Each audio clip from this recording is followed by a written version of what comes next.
Bonjour Madame Eliman Sakho-Sembène, maire de la commune de Rufisque-Est. La présence se justifie surtout par les besoins d'ouverture d'un atelier. Un atelier convié par le réseau civil avec ses partenaires. Projet accès à l'état civil, mais aussi pour la prise en charge des victimes des violences basées sur le genre.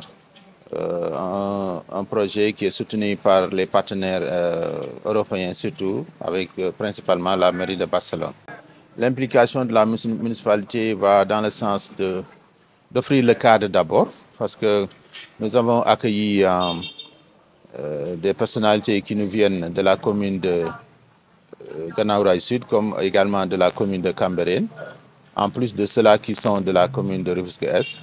Donc, toutes personnes confondues sont là aujourd'hui dans le cadre approprié, dans un cadre approprié offert par la municipalité, également pour les soutenir, leur montrer notre soutien, notre adhésion à ce projet-là pour lutter contre la violence faite au genre.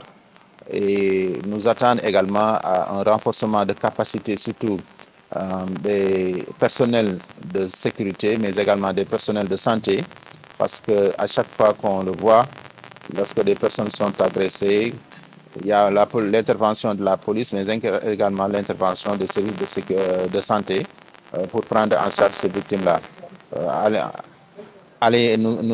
Nous attendons aussi à ce que la sensibilisation continue davantage pour aller dans le sens de la baisse de cette violence-là faite au genre.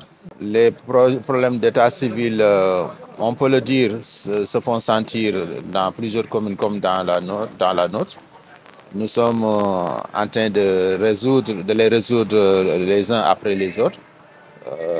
Lorsque vous interrogez, si vous arrivez à interroger les usagers, ils vous diront sans doute qu'il y a une nette amélioration par rapport aux années antérieures dans le cadre de la délivrance des pièces qui sont sollicitées. Surtout à travers la sensibilisation, parce que également pour un volet assez important, il y a, comme je dis tantôt, l'accès à l'état civil. Quand on le voit aussi, on le constate, parfois des parents tardent à déclarer leurs enfants parce que pour des raisons, à chaque fois pour des problèmes particuliers, les gens tardent à déclarer leurs enfants. Ce qui fait qu'à un moment donné où ils ont un besoin de se faire identifier pour poursuivre leurs études ou alors pour postuler à du travail, ça pose problème. Or, dans le cadre de ce projet-là, il y a cet aspect-là qui est pris en charge convenablement, véritablement, pour aller dans les foyers avec les Badiongok qui sont là. C'est l'occasion aussi de saluer le travail, sensibiliser les parents à très tôt faire déclarer leurs enfants, jusqu'aux actes de mariage aussi qui sont déclarés très tardivement par des conjoints qui sont en lien de mariage pendant un certain moment, sans pour autant venir à l'état civil se faire déclarer. Ça aussi, c'est des comportements qui doivent être changés, qui doivent être revus, et le projet est en train d'œuvrer pour ça. Djibril Ousmane Ndong, chargé du projet Accès à l'état civil avec une approche genre pour une vie libre de violence. Oui, cette activité rentre dans le cadre du projet que je viens de nommer, et donc il intervient sur 3 communes, Rufisque-Est, où nous sommes aujourd'hui, Guinaw Rail Sud et Cambérène. C'est un projet qui parle d'état civil, mais qui parle également de violence basée sur le genre. Donc nous avons eu à réaliser des formations avec les acteurs communautaires, avec les parajuristes, sur les VBG. Mais aujourd'hui, nous avons jugé nécessaire de réunir les personnels de santé et les personnels de police pour également essayer de les orienter, pour les rendre plus sensibles, en tout cas à la question des VBG, pour que, en tout cas, comme l'a dit Madame la consultante, qu'ils soient plus, en tout cas, réceptifs pour accueillir les victimes, pour les accompagner et pour bien traiter, en tout cas, leur cas, chacun dans son domaine respectif. Je dis on est dans un projet que nous avons démarré depuis 1 an et demi. Donc, on travaille avec ces communes-là. Rufisque-Est, c'est un partenaire du réseau de très longue date. Depuis 2013, le réseau intervient à Rufisque-Est. Nous avons pensé que, voilà, on pouvait venir les associer à ce projet-là.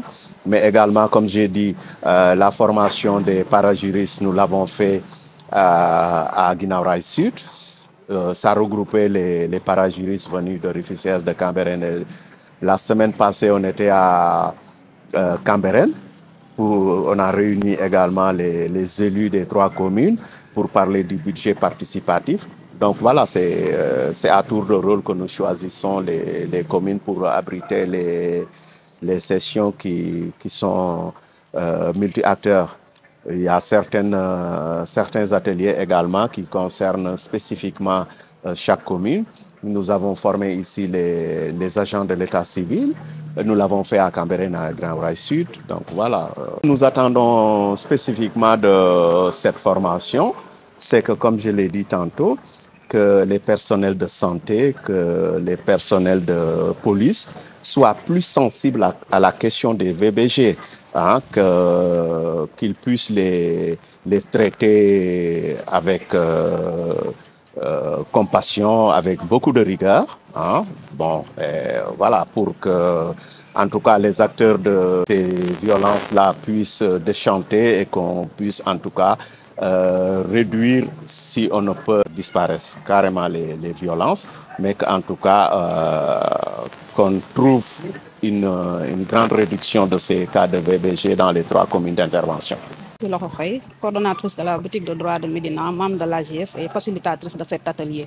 En tant que juriste, c'est de notre devoir de venir participer à l'atelier de sensibilisation et également de formation des OPJ et des personnels de santé par rapport au VBG, la prise en charge des VBG. Parce que quand on parle de prise en charge, le plus souvent, ce sont les autorités de police judiciaire qui sont interpellées en premier, mais également le personnel sanitaire.